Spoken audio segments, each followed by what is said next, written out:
அன்பார்ந்த நேசக்கார நண்பன் யூடியூப் சேனலின் நேயர்களே, உங்கள் அனைவருக்கும் என்னுடைய வணக்கத்தை தெரிவித்துக் கொள்கின்றேன்.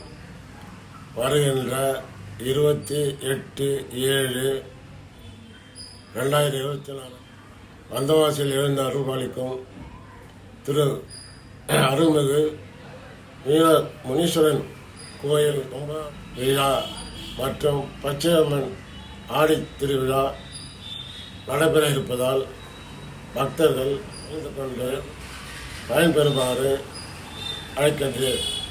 மேலும் அன்றைய தினம் பச்சையம்மனுக்கு பால்குடம் எடுக்க இருப்பதால் நிகழ்ச்சிகளை பார்த்து அதற்கேற்றவாறு நீங்கள் விழாவில் கலந்து கொண்டு சிறப்பிக்குமாறு கேட்டுக்கொள்கிறேன். நன்றி, வணக்கம்.